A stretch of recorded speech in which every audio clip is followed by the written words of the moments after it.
जय हिंद प्यारे बच्चों, मैं धर्मवीर गुप्ता आप सभी का स्वागत करता हूं स्नाइपर डिफेंस एकेडमी के ऑनलाइन क्लासेस में। स्नाइपर डिफेंस एकेडमी जो कि GP4 गंगानगर मेरठ में स्थित है, यहां पर आप हमसे ऑफलाइन क्लासेस ले सकते हैं। और अगर आप अपने बच्चों को ऑनलाइन क्लासेस प्रोवाइड कराना चाहते हैं और ऑनलाइन क्लासेस के द्वारा अपने बच्चों को RIMC, नवोदय स्कूल, सैनिक स्कूल, मिलिट्री स्कूल में एंटर कराने का सपना देख रहे हैं, तो आप हमसे ऑनलाइन भी जुड़ सकते हैं। इसके लिए सिर्फ आपको एक ही काम करना है। वो काम क्या है प्यारे बच्चों? वो काम है आपको स्नाइपर डिफेंस एकेडमी की एप्लीकेशन को इंस्टॉल करना है प्ले स्टोर पर जाकर, और वहाँ पर जो भी इन्फॉर्मेशन है उसे फिल आउट करने के बाद आप हमसे जुड़ सकते हैं।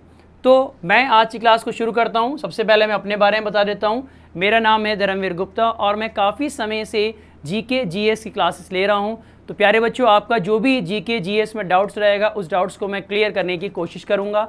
आज की क्लास में जो हम शुरू करने वाले हैं उसमें सबसे पहला टॉपिक हम आज पढ़ेंगे, वो टॉपिक है scientific devices used in daily life. Scientific devices used in daily life, ये आज का हमारा टॉपिक होने वाला है। और अगर मैं इस टॉपिक की बात करूं प्यारे बच्चों, तो साइंटिफिक डिवाइस, शायद ही ऐसा कोई फैमिली, कोई ऐसा परिवार होगा जो साइंटिफिक डिवाइसेस से जुड़ा हुआ ना हो। आज छोटे से छोटे काम को करने के लिए बेसिकली हम साइंटिफिक इक्विपमेंट, साइंटिफिक डिवाइसेस पर डिपेंड है। तो आज की क्लास में आप ये बात जान जाएंगे, आपको ये पता चल जाएगा कि किस तरह से साइंटिफिक डिवाइसेस ने हमें घेरा हुआ है और उन साइंटिफिक डिवाइसेस का क्या रोल हमारी डेली रूटीन लाइफ में है। तो चलिए क्लास की शुरुआत करते हैं। और देखिए, जैसे मैंने अभी आपको बताया, तो सबसे पहले हम ये जानने की कोशिश करेंगे कि आखिर ये साइंटिफिक डिवाइस होती क्या है। तो साइंटिफिक डिवाइस क्या होती हैं? देखो प्यारे बच्चों, क्वेश्चन सबसे पहला क्या है, व्हाट इज साइंटिफिक डिवाइस? आखिर साइंटिफिक डिवाइस होती क्या हैं? तो दो तरह की चीज़ें आ गई, साइंटिफिक और डिवाइस। सबसे पहले हम बात कर लेते हैं डिवाइस की। तो अगर मैं डिवाइस की बात करूं तो डिवाइस क्या होती है? डिवाइस होती है अ टूल और a piece of equipment, a tool और a piece of equipment made for a particular purpose. वो चीज़ें, वो इक्विपमेंट, वो भाग, वो अंग जो किसी पर्टिकुलर, किसी निश्चित उद्देश्य के लिए बनाए जाते हैं, उसे हम क्या कहते हैं? डिवाइस कहते हैं। उसके अलावा अगर मैं आगे बात करूं तो साइंटिफिक डिवाइस, क्योंकि हमें पूरा पढ़ना है साइंटिफिक डिवाइस, तो बेसिकली साइंटिफिक डिवाइस क्या होती हैं? A scientific instruments is a device और tool used for a scientific purpose including the study of both natural phenomena and the theoretical research। तो साइंटिफिक डिवाइस क्या हुई? A scientific instrument is a device और tool use for scientific purpose including the study of both natural phenomena and theoretical research. तो scientific भी आपको समझ में आ गई, डिवाइस भी आपको समझ में आ गए, आई होप। अब हम क्लास की शुरुआत करते हैं। तो क्लास की शुरुआत में सबसे पहले अगर मैं बात करूं तो सबसे पहले है एनीमोमीटर। सबसे पहले कौन सा है बच्चों? एनीमोमीटर। और अगर एनीमोमीटर की हम बात की जाए तो एनीमोमीटर में क्या होता है? Anemometer it measures the force and velocity of the wind. यानी कि एनीमोमीटर में हम क्या करते हैं? विंड की फोर्स, उसका बल और उसकी वेलोसिटी यानी वेलोसिटी को हम उसमें मेज़र करते हैं। तो एनीमोमीटर किससे लिंकअप हो गया? विंड से। एग्जाम में आए, एनीमोमीटर किस लिए यूज होता है? तो velocity of wind and the force of the wind. Next है ऑडियोमीटर। ऑडियो नाम से ही पता चल रहा है, ऑडियो यानी जिसमें साउंड आए। तो साउंड की इंटेंसिटी को मेज़र करने के लिए कौन सा इक्विपमेंट यूज़ किया जाता है? कौन सी साइंटिफिक डिवाइस यूज़ की जाती है? तो क्या जवाब होगा? ऑडियोमीटर। उसके बाद अगर हम बात करें बैरोग्राफ। बैरोग्राफ, देखो दो चीज़ें होती है प्यारे बच्चों, एक होता है बैरोमीटर, एक होता है बैरोग्राफ। बैरोग्राफ में क्या होता है? बेसिकली जो एटमॉस्फेरिक प्रेशर होता है, क्या होता है? एटमॉस्फेरिक प्रेशर जो होता है ये ग्राफ के द्वारा या ग्राफ के थ्रू प्रेजेंट होता है। तो बैरोग्राफ में बेसिकली एटमॉस्फेरिक प्रेशर होता है और उसे हम प्रेजेंट करते हैं किसके द्वारा? ग्राफ के द्वारा। क्लियर मेरी बात?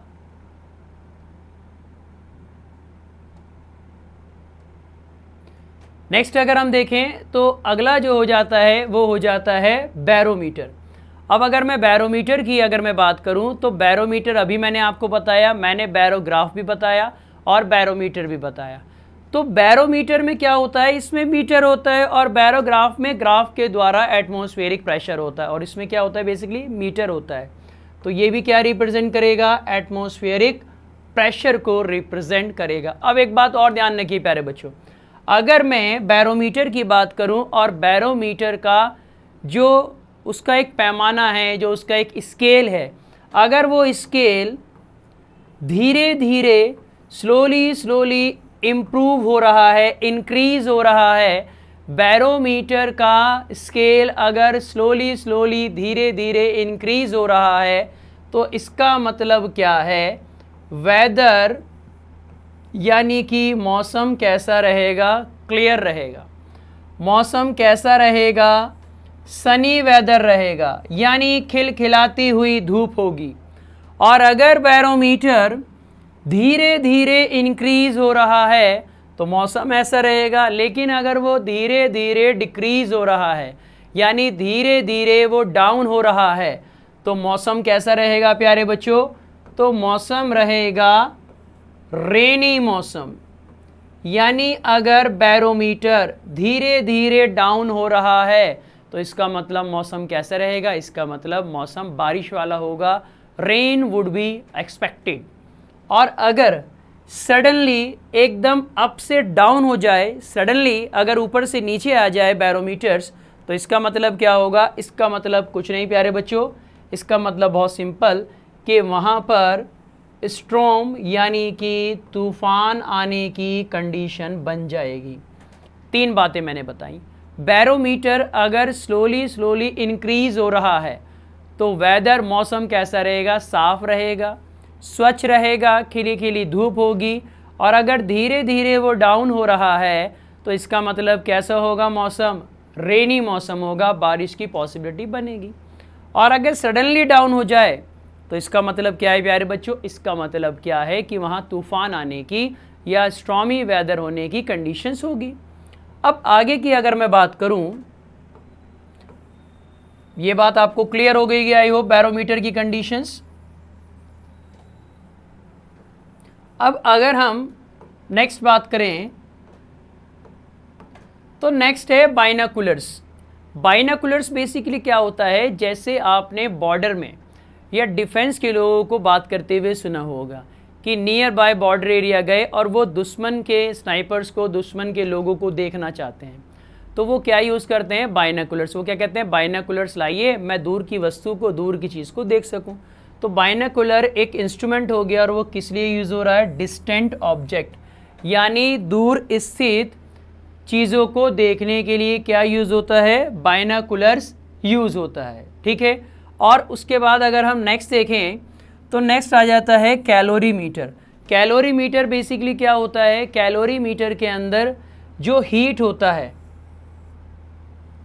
यानी कि जो हीट होता है, जो ऊष्मा होती है, उसको मेज़र करने के लिए क्या यूज़ किया जाता है, कैलोरीमीटर। और आपको ये बात पता भी होगी बच्चों, जो हीट होता है, हीट की जो यूनिट होती है वो क्या होती है, कैलोरी होती है, कैलोरी होती है। क्लियर मेरी बात। नेक्स्ट देखें, अगला है कार्डियोग्राम। देखो बच्चों, कार्डियोग्राम से ही बन जाता है कार्डियोलॉजिस्ट। क्या बन जाता है, कार्डियोलॉजिस्ट।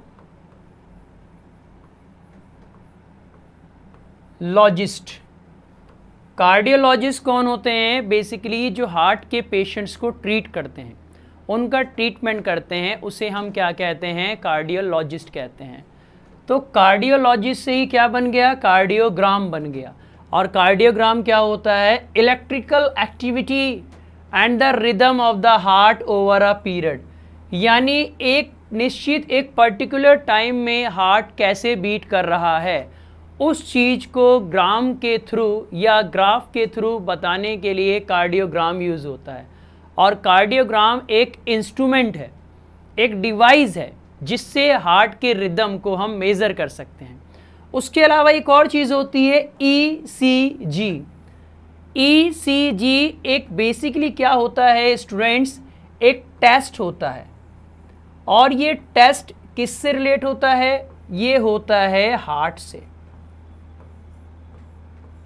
हार्ट की फंक्शनिंग को मेज़र करने के लिए, हार्ट के काम को, फंक्शन को ठीक से देखने के लिए हम क्या यूज़ करते हैं, हम यूज़ करते हैं, एक टेस्ट कराते हैं ईसीजी, इलेक्ट्रोकार्डियोग्राम।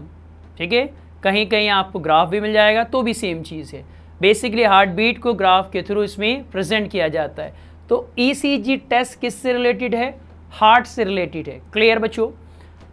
एक और चीज़ बात ध्यान रखिए, एक इम्पॉर्टेंट फैक्ट, जो ह्यूमन हार्ट होता है, ह्यूमन हार्ट जो होता है ये beats 72 times in a minute. जो ह्यूमन हार्ट होता है वो 1 मिनट में लगभग 72 टाइम्स, 72 बार बीट होता है, धड़कता है। और अगर मैं छोटे बच्चे की बात करूं, यानी कि अगर मैं बात करूं चाइल्ड की,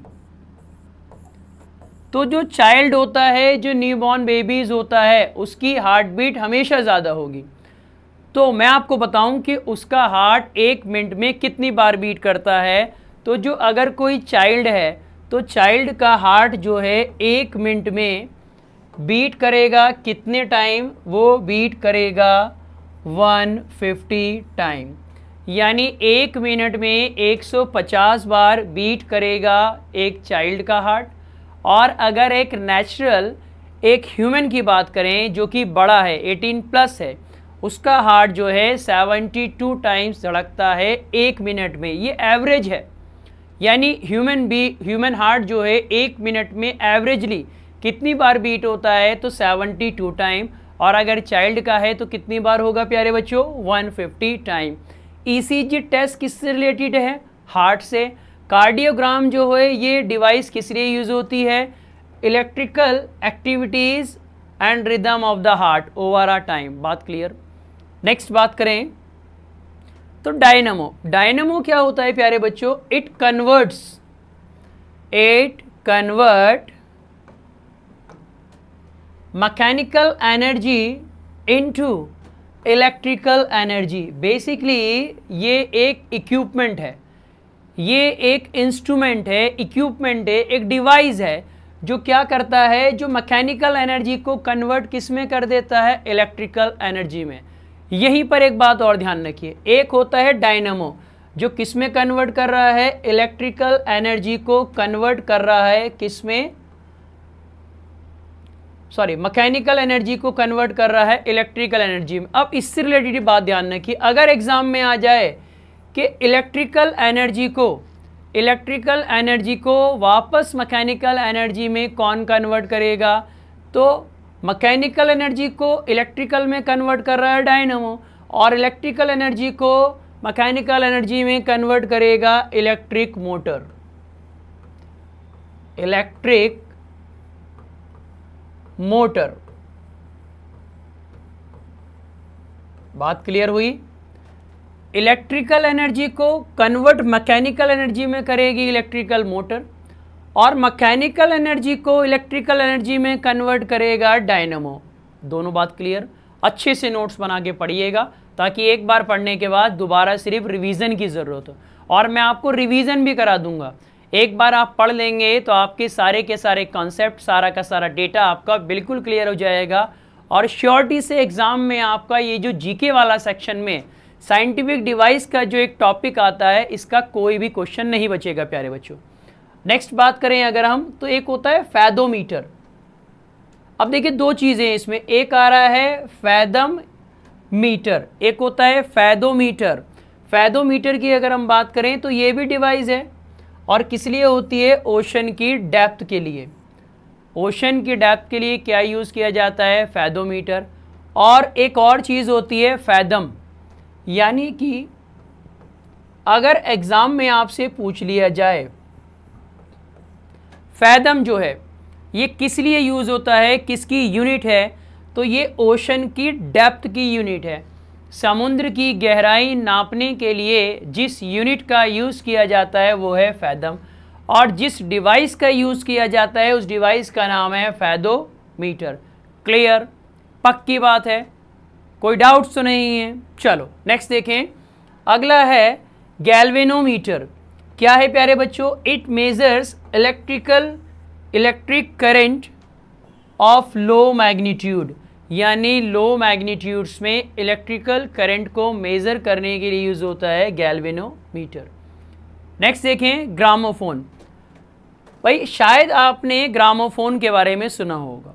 ग्रामोफोन क्या होता है? बेसिकली एक इस तरह से सर्किल होता है और उसे जो है कुछ इस तरह से बना हुआ होता है, उसके नीचे उसे लगा दिया जाता है और प्ले कर दिया जाता है और साउंड प्रोड्यूस होने लगती है। तो क्या बात समझ में आई? वो जो एक सर्किल सा है उसके अंदर पहले से ही रिकॉर्डेड साउंड होते हैं।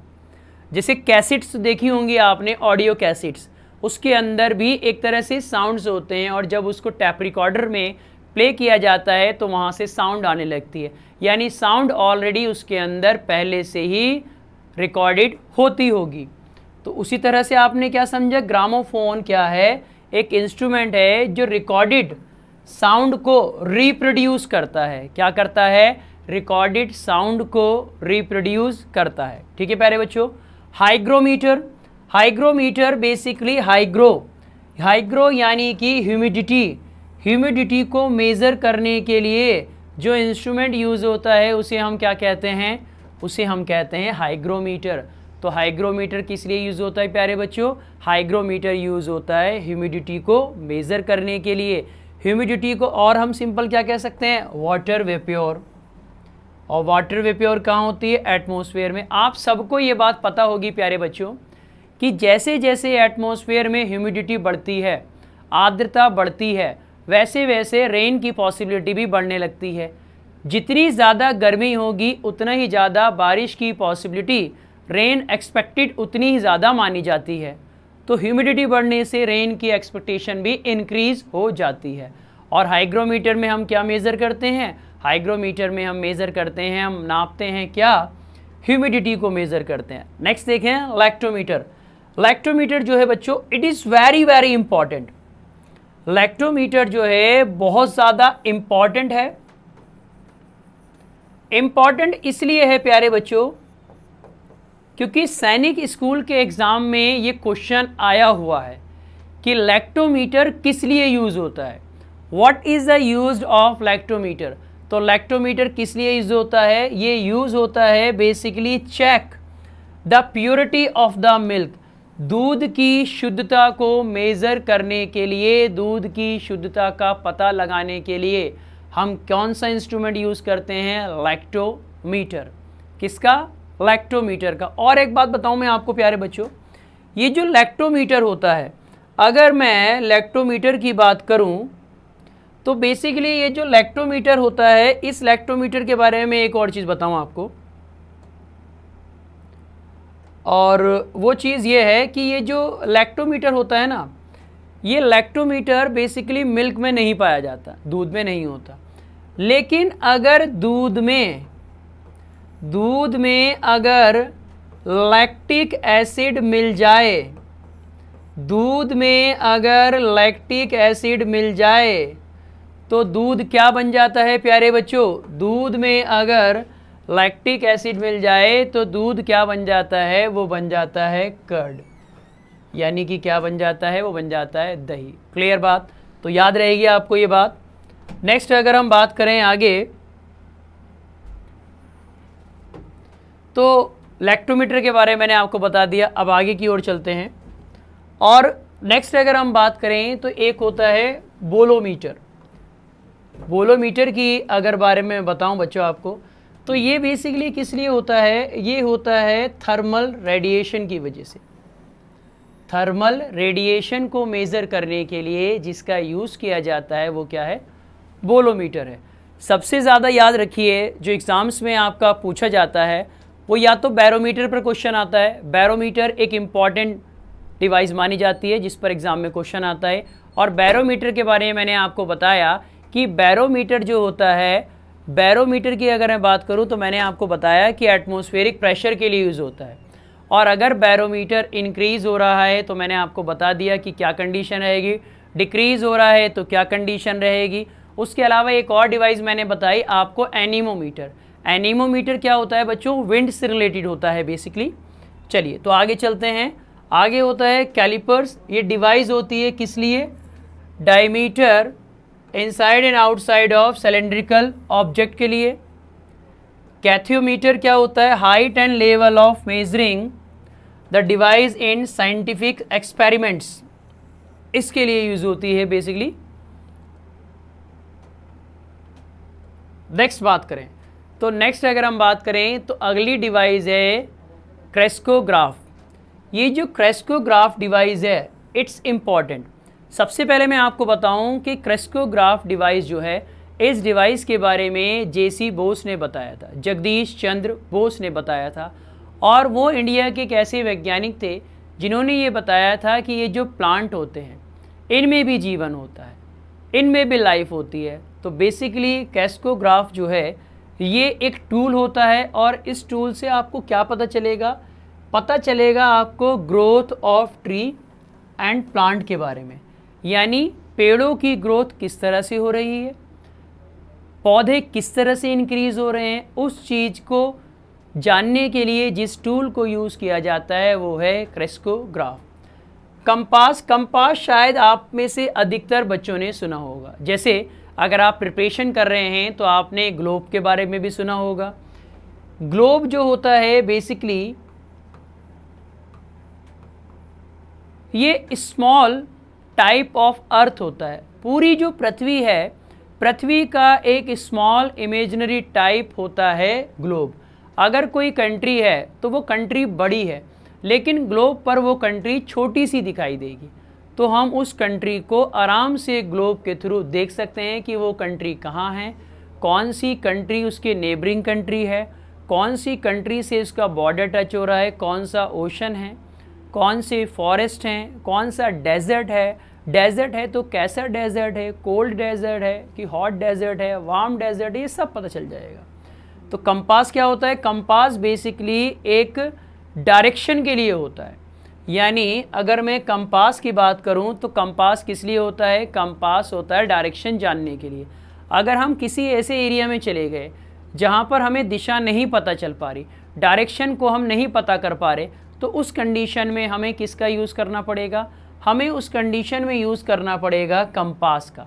तो कंपास किस लिए यूज़ होता है, a device that determine a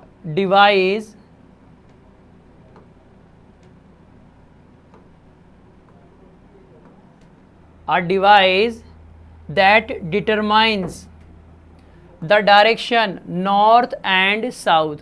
north और साउथ डायरेक्शंस को पता करने के लिए, चेक करने के लिए हम किस डिवाइस का यूज़ करते हैं, हम यूज़ करते हैं कंपास का। उसके बाद अगर हम बात करें कार्बोरेटर, कार्बोरेटर बेसिकली गाड़ियों वगैरह में आपने देखा होगा क्या होता है, it is a tool used in internal combustions in engine. जो इंजन की इंटरनल कंबंशंस होता है उसके लिए क्या यूज़ किया जाता है, उसके लिए यूज़ किया जाता है कार्बोरेटर। तो कार्बोरेटर, क्रेस्कोग्राफ, जितने भी इक्विपमेंट हमने देखे ये सबसे ज़्यादा इम्पॉर्टेंट हैं। अब एक बार मैं सारे के सारे जो अभी आज की क्लास में मैंने आपको पढ़ाया बच्चों, वो सारा का सारा एक बार मैं आपको रिकॉल करा देता हूँ फटाफट। ज़्यादा कोई मुश्किल चीज़ नहीं है, एक बार आप अगर ध्यान से पढ़ लेंगे और दो बार आप रिवाइज़ कर लेंगे तो आपको आराम से चीज़ें समझ में आ जाएंगी। सबसे पहले मैंने बात करी साइंटिफिक डिवाइस की। तो साइंटिफिक डिवाइस क्या होती है, साइंटिफिक इंस्ट्रूमेंट्स या डिवाइस और tool use for scientific purpose including the study of both natural phenomena and theoretical phenomena और द रिसर्च, क्या कहलाएगी, साइंटिफिक डिवाइस। नेक्स्ट अगर मैं बात करूं तो साइंटिफिक डिवाइस में फिर मैंने क्या पढ़ाया आपको, मैंने पढ़ाया एनीमोमीटर। एनीमोमीटर किस लिए होता है, एनीमोमीटर होता है विंड के लिए। क्लियर, छोटी छोटी तरह से याद रखिए, anemometer basically wind. Audiometer, audiometer का मतलब क्या है, इसमें साउंड की इंटेंसिटी होगी। बैरोग्राफ, एटमॉस्फेरिक प्रेशर आ गया इसके अंदर। नेक्स्ट बात करें बैरोमीटर, बैरोमीटर में भी एटमॉस्फेरिक प्रेशर होता है, लेकिन एक में एक उसका पैरामीटर्स होता है, एक में ग्राफ के द्वारा उसको रिप्रेजेंट किया जाता है। बायनोकुलर इंस्ट्रूमेंट है, व्यू डिस्टेंट ऑब्जेक्ट, दूर की चीज़ों को देखने के लिए बाइनोकुलर्स का यूज़ किया जाता है। कैलोरीमीटर, कैलोरीमीटर की अगर हम बात करें तो कैलोरीमीटर क्या होता है, basically quantity of heat, heat की क्वांटिटी, हीट की मात्रा को मेज़र करने के लिए इसे बच्चों यूज़ किया जाता है। फिर उसके बाद मैंने बताया कार्डियोग्राम, कार्डियोग्राम क्या होता है, basically electrical activity and rhythm of heart over a time period. और मैंने ये भी बताया कि कार्डियोलॉजिस्ट कौन होते हैं, a person who studies of heart called cardiologist. ECG मैंने पढ़ाया, ईसीजी यानी इलेक्ट्रियोकार्डियोग्राम या ग्राफ। ह्यूमन हार्ट के बारे में बताया, एक ह्यूमन हार्ट कितने मिनट में, एक मिनट में कितनी बार बीट होता है, 72 टाइम्स। और अगर एक छोटे बच्चे की बात करें, चाइल्ड की बात करें, तो उसका हार्ट जो होता है एक मिनट में 150 टाइम बीट होता है। नेक्स्ट मैंने आपको बताया डायनामो, डायनामो का पर्पस मैंने क्या बताया, मैकेनिकल एनर्जी को कन्वर्ट करता है किसमें, इलेक्ट्रिकल एनर्जी में, यानी मैकेनिकल एनर्जी को इलेक्ट्रिकल एनर्जी में जो कन्वर्ट करता है वो है डायनामो। और अगर इलेक्ट्रिक मोटर की बात करें तो इलेक्ट्रिकल मोटर क्या करेगी, इलेक्ट्रिकल एनर्जी को कन्वर्ट करेगी किसमें, मैकेनिकल एनर्जी के अंदर। नेक्स्ट मैंने बताया फैदोमीटर, फैदोमीटर एक डिवाइस होती है जो बेसिकली ओशंस की डेप्थ को मेज़र करने के लिए, उसको नापने के लिए यूज़ की जाती है। जब बात ओशंस की आई प्यारे बच्चों, तो ओशंस के बारे में आपको एक बात और बता दूं, ओशंस की अगर मैं बात करूं तो वर्ल्ड में लार्जेस्ट ओशन है पैसिफिक ओशन। सबसे बड़ा ओशन कौन सा है, पैसिफिक ओशन। और अगर मैं बात करूं सबसे छोटा ओशन, तो सबसे छोटा ओशन जो है वो है आर्कटिक ओशन। क्लियर मेरी बात। फैदोमीटर हो गया। फैदोमीटर से एक बात और याद रखिए, फैदम, फैदम बेसिकली एक यूनिट होती है, एक इकाई होती है जो समुद्र की गहराई मापने के काम आती है। जैसे आप लंबाई नापते हैं मीटर में या दूरी मापते हैं किलोमीटर में, उसी तरह से समुद्र की गहराई नापने के लिए जिस इंस्ट्रूमेंट, जिस डिवाइस का यूज़ किया जाता है, फैदोमीटर। और उसके अलावा अगर मैं बताऊं तो जिस यूनिट के द्वारा, यूनिट यानी कि एक इकाई, वो कौन सी है, फैदम। गैल्वेनोमीटर मैंने बताया आपको, electric current of low magnitude. Gramophone recorded sound को सुनने के लिए। हाइग्रोमीटर, हाइग्रोमीटर ह्यूमिडिटी को मेज़र करने के लिए। लैक्टोमीटर की अगर मैं बात करूं तो लैक्टोमीटर क्या होता है, लैक्टोमीटर प्योरिटी ऑफ मिल्क को मेज़र करता है। और लैक्टिक एसिड अगर दूध में मिल जाए, मिल्क में मिल जाए, तो क्या बन जाती है, बन जाती है कर्ड यानी कि दही। नेक्स्ट बात करें तो बोलोमीटर क्या होता है, ये थर्मल रेडिएशन के लिए होता है। कैलिपर क्या होती है, diameter inside and outside cylindrical object.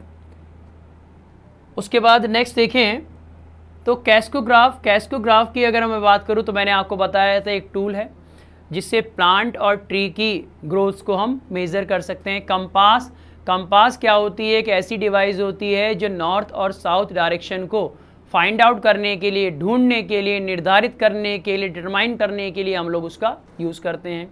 Carburettor, carburettor के बारे में मैंने आपको बताया ही है। कार्बोरेटर्स क्या होता है, basically it is a tool used in internal combustions in engines. ठीक है बच्चों, तो आज की क्लास का जो भी हमने आपको बताया वो सारा का सारा एक समराइजिंग फॉर्म में मैंने आपको बता दिया। ज़्यादा मुश्किल चीज़ें नहीं हैं, अगर आप थोड़ा सा मेहनत कर लें, थोड़ा सा फोकस कर लें, तो आपकी चीज़ें आसानी से कंप्लीट हो जाएगी। तो आज की क्लास के अंदर जो हमने पढ़ा वो हमने पढ़ा साइंटिफिक डिवाइसेस वाला एक चैप्टर हमने पढ़ा। देखो साइंटिफिक डिवाइस की अगर मैं बात करूं तो ये चैप्टर जो है एक लेंथी चैप्टर है, तो इसीलिए हमने क्या करा है, इसे दो पार्ट में डिवाइड कर लिया है। कुछ पार्ट्स हमने आज की क्लास में पढ़ा जिसे हम पार्ट 1 बेसिकली कहेंगे, और कुछ सेक्शन जो है हम कल की क्लास में कवर करेंगे प्यारे बच्चों। तो आज की क्लास में जितना भी आपने पढ़ा, आई होप आपको वो समझ में आ गया होगा और आप उसको एक बार जो है रिवाइज भी कर सकते हैं। और रिवाइज करने के बाद अगर फिर भी कुछ क्वेरीज रह जाए तो आप हमसे पूछ भी सकते हैं। तो स्टूडेंट्स आज की क्लास जो है हम यहाँ पर इस क्लास को विराम देते हैं, फिनिश करते हैं, और अगली क्लास में कल आपसे मुलाकात होगी। और कल की क्लास के अंदर हम जो है पढ़ेंगे इसी का सेकंड पार्ट, यानी कि पार्ट सेकंड हम पढ़ेंगे तो आप अगर इसी तरह की क्लासेस लेना चाहते हैं तो आप हमारी एकेडमी से जुड़ सकते हैं। हमारी ऑनलाइन एप्लीकेशंस को आप इंस्टॉल कर सकते हैं प्ले स्टोर से। प्ले स्टोर पे आपको सिर्फ टाइप करना है स्नाइपर डिफेंस एकेडमी और आप हमारी एप्लीकेशन को इंस्टॉल कर लेंगे, जहां पर आप इस तरह की इन्फॉर्मेटिव वीडियोस को आप पा सकते हैं। ठीक है प्यारे बच्चों, तो आज की क्लास को यहीं पर स्टॉप करते हैं। कल फिर आपसे मुलाकात होगी, तब तक के लिए थैंक यू। जय हिंद।